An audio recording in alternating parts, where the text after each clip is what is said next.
Hi, hello, welcome. My name is Blake. Today I'm talking about my favorite reads of 2025. I have a top 10 stack to show you here, and I thought it would be fun to rank them. I did try, but it was very difficult. My top four are locked in. Those are I was very confident and sure about, but all the other ones, just any given day, they could move around. So just know that before I go into the list. And the first four I want to talk about are my 4.5 stars. And up first, I have Rebel Witch by Kristen Ciccarelli. And this is a witch hunter fantasy romance. And it is the second book in the Crimson Moth duology. And I just had a fun time with this book. I didn't enjoy it as much as the first book. I found it very predictable and very easy, especially the ending. I think it wrapped up too quickly, too cleanly. But I do feel like this book was just giving me everything that I wanted. I think I've seen Angela from Literature Science Alliance. I think she describes this duology as being very much like Catwoman, Batman vibes, and that is 100% true. I really agree with that. And up next, I have Slewfoot by Brom. In this book, it takes place in the 1600s, and we follow Abatha, who's living in this Puritan village. And she is newer to the village, and she doesn't really fit in very well. But her husband one day mysteriously dies, and Abatha is trying to make it on her own, and there are all of these roadblocks and naysayers in her way.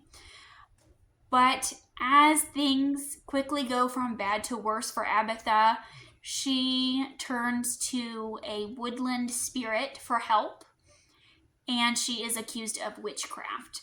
This book is just filled with feminine rage. I was so mad throughout this book. Every time I thought about it while I was reading it, I could not let my rage go. And I feel like the author did an incredible job evoking those emotions in me. And I really loved the nature aspect of this book. I loved the way the witchcraft was talked about and the way it was done, because it's never really fully depicted as the witchcraft that we imagine witchcraft to be. And we have these little forest spirits and these forest creatures that have magic, so it feels very different in that regard. I went into it with certain expectations, and it was very different from what I thought it would be. Up next, I have The City of Brass. This is one of those books where I was just pulled into it from the very first sentence. I just knew from just the very beginning that I was going to enjoy this one, and that's exactly what happened for me. So in this book, we follow Nari, and she is a street thief and a con artist in Cairo, but one day she accidentally summons this battle djinn, and they are forced to go on the run together. And he wants to go to this ancient city of Daevabad. And we get to Daevabad, and things are not going well. And we also have the POV of Prince Ali, who's the youngest son of the king of Daevabad. And through his perspective, we see that there is a lot of political and racial divide amongst the people of the city.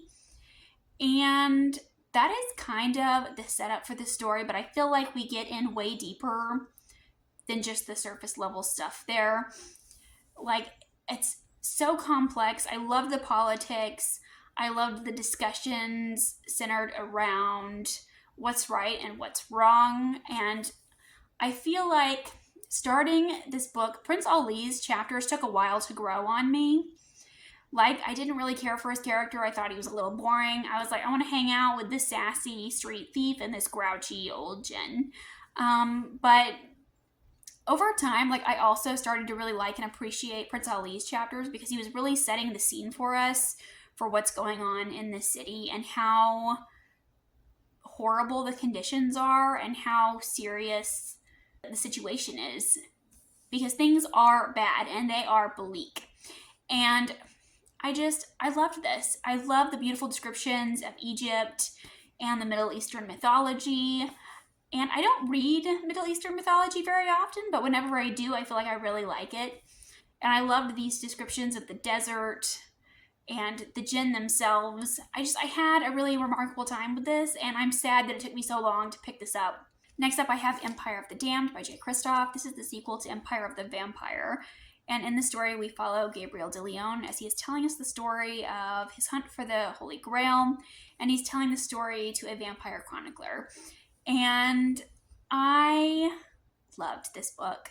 I enjoyed book 1, but I had some complaints and issues. But this book is even better than book 1 in my opinion. The stakes are higher, it's more action-packed.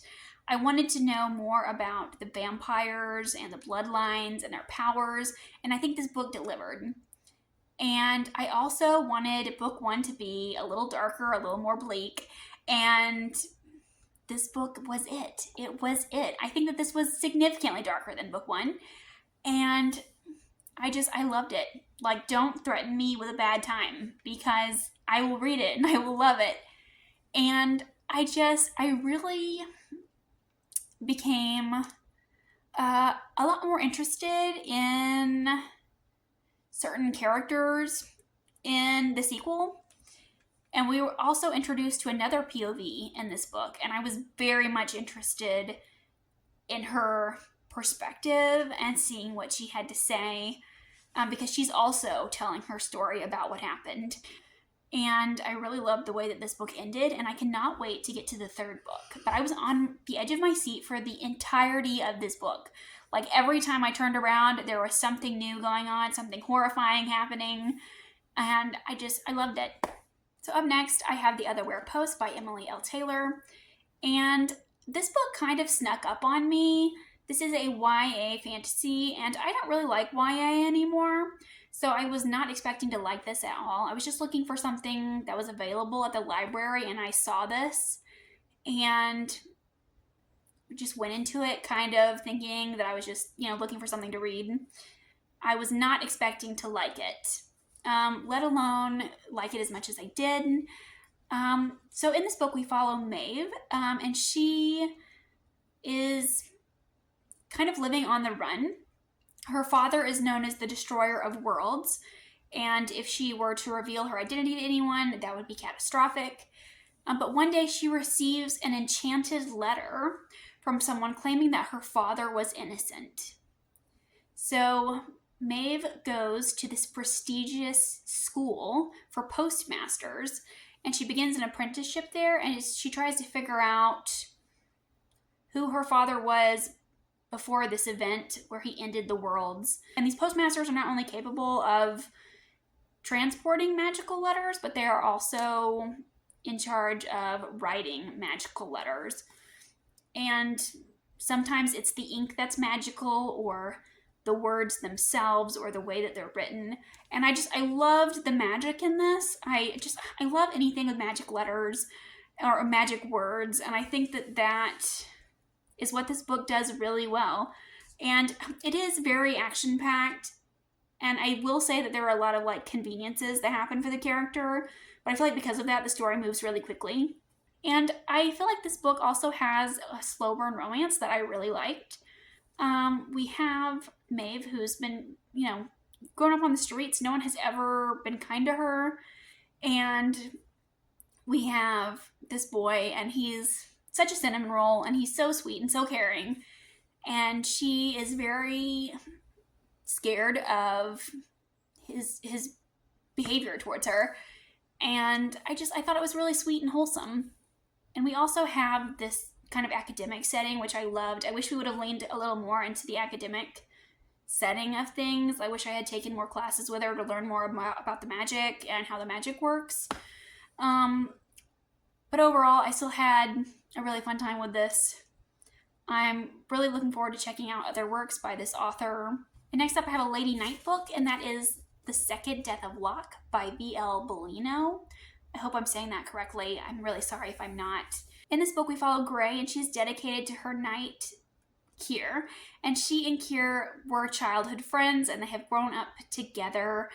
And she is in a position where she has to protect, serve, and care for Kier.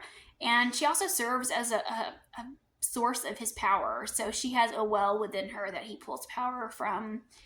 And one day they are sent on a political mission where they have to transport the child of another kingdom to safety.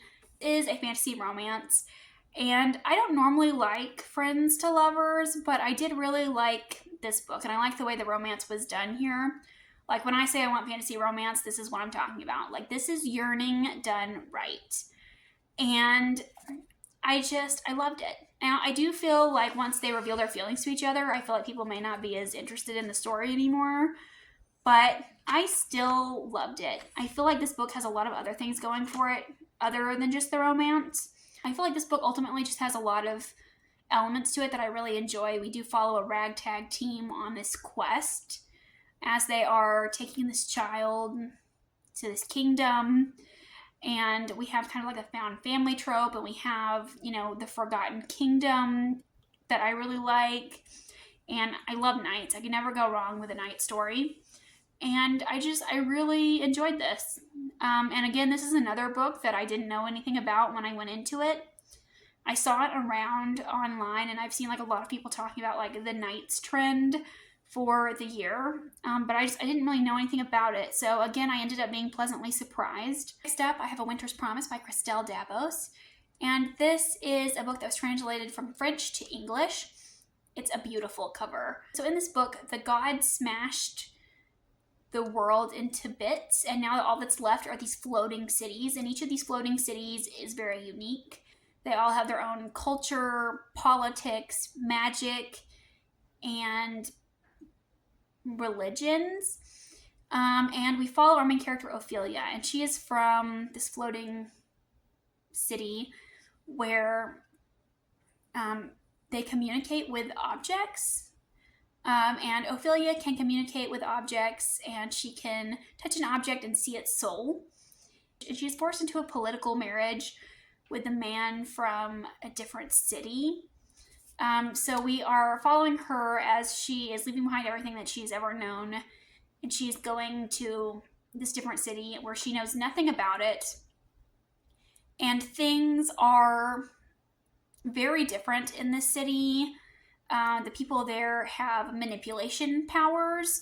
She doesn't know who to trust or who to speak to, and it is a very dark and brutal political landscape that's going on within the city. The man that she's marrying was kind of an illegitimate child, so he is kind of in this position that he doesn't want, and Ophelia is also in this position that she doesn't want to be in, and neither of them like each other, neither of them want to get married. But they're kind of in a situation where they have to rely on one another because people are out to kill them in the city. And I loved that. I think the biggest selling point for me in this book was the magic system and the descriptions. Like, the world building this is just crazy incredible. You know, there are so many like unique and like whimsical moments in this story. And there are like flying snow dogs, and there's a scarf that's like a pet that Ophelia has. It's really bizarre and wild and weird and wonderful, and I love it. And I love the fact that Ophelia is new in the city and she's completely lost, and she's like kind of like being held hostage by her betrothed aunt. So she's really in a horrible situation. And Ophelia is not like a lot of the heroines that we see in books. She's very quiet, very shy, very reserved. There were moments when I was frustrated with her because I felt like she was being a doormat and I wanted her to stand up for herself. I feel like this book subverts tropes, and I feel like I'm really looking forward to seeing her growth and seeing where the story goes. And in slot number 3, I have here Bonesmith by Nikki Palpretto. And in this book, we follow Rin, and Rin is a member of the Bone Order. She is tasked with hunting and slaying ghosts for her order, and she is doing this to protect the people of this kingdom because they are overrun with ghosts. But one day she embarrasses her order, and she is banished to the Wall, which is basically the very outskirts of this kingdom. And she really wants to get back in their good graces, but one day a prince is kidnapped And Ren is like, I'm going to save the day, and then my order will have to respect me and take me back. So she kind of goes on this quest to catch this prince, and she forces one of the kidnappers to help her. I absolutely loved Ren as a main character. She is so fun. She's incredibly sassy. She's very cocky, very arrogant. And she has a lot of pride, I think. She is just, she's so herself, and she's so unhinged. It's crazy. And just the things that she does and says, and she's very impulsive, so I never know what's going to come out of her mouth or what she's going to do next. But like, she genuinely cracked me up sometimes. And I loved the setup where she's having to like restore her honor, even though she feels like she's done nothing wrong. So like that was great. And the fact that she is having to save this prince, I also really liked. And she forces this kidnapper to help her. So we do get the POVs from the prince and this kidnapper as well. And all three of their POVs felt very unique and distinct, and I did like them. But yeah, Ren stole the show. And I love the world building in this. I love the idea of there being ghosts that are taking over this kingdom, which is like quite horrifying. Like, I read this, it was late September, early October, I believe. And it was like a great spooky season to read. I love kind of all of the magic and the detail that goes into the magic. There are a lot of info dumps, and I know some people don't like that, but I personally really like info dumps, especially if they're done well and the information is interesting to me and it does apply to the story. Yes, this was another one that kind of snuck up on me. I knew I was going to like it because it was Nikki Palpretto, but I didn't know how much I was going to like it. It delivered.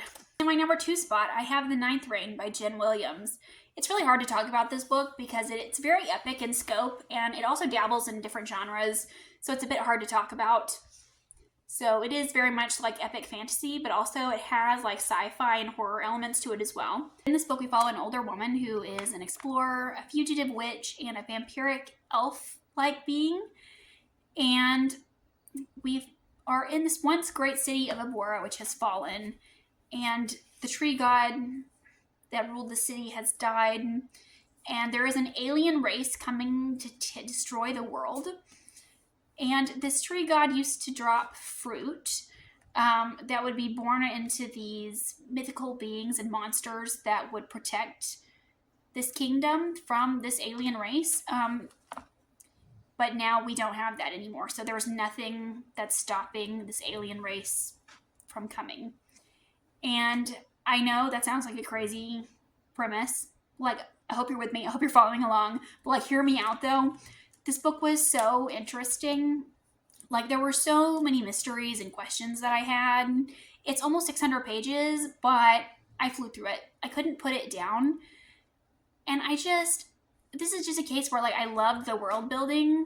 Like, I loved the idea of this tree god and how it gave fruit that turned into monstrous beings, and they fought an alien race. Like, what? That is fascinating. Like, the way that Jen Williams' mind works, crazy. Like, what a wild concept for a story, and I wasn't sure that it was going to work, but it does. And I'm begging you to please read this book if you have not. I feel like it's super underrated. I've seen more people in recent years talking about it and reading it, but I still feel like more people should read it. And the characters are so lovable. Like, they feel so distinct, and they are just so themselves, and I love that. I love that we're following older characters. And I had such a great time with them. I love following a ragtag team, and that's definitely what we have here. They are not the likely heroes, yet they are the characters that we're following. And I loved learning all these things about the world. And every time something new and weird is like introduced to me, I'm like, that's weird. But okay, Jen, I trust you. I believe you can make this happen. Lastly, here, talking about my best read of the year, I actually have 2 books to talk about, but they're together in the same series. And that is Age of Madness, A Little Hatred, and The Trouble with Peace. I read the first 2 books this year and absolutely loved them. Once again, Joe Abercrombie, he could do no wrong. I don't know how else to say it. I can say one thing for Joe Abercrombie. He knows how to put out a good book. And I feel like these books just get better and better as they go. So in this book series, we are following the children of the characters from the original trilogy and like the trilogy of standalones as well. And we are in Adua, and things are not going well. They never are in Joe's books. But they are facing an industrial revolution, and we're talking a lot about how the industrial revolution is not benefiting everyone. And there is a lot of unrest amongst the people of Adua. And Adua is still at war because they can never have peace there, apparently. But I loved both of these. I gave both of these 5 stars. I feel like if I had to pick one over another, I think I would go with The Trouble with Peace. I like that one a little more than A Little Hatred. But maybe that's my recency bias. Like, I just read this one a few months ago. So maybe it's because I've read it more recently.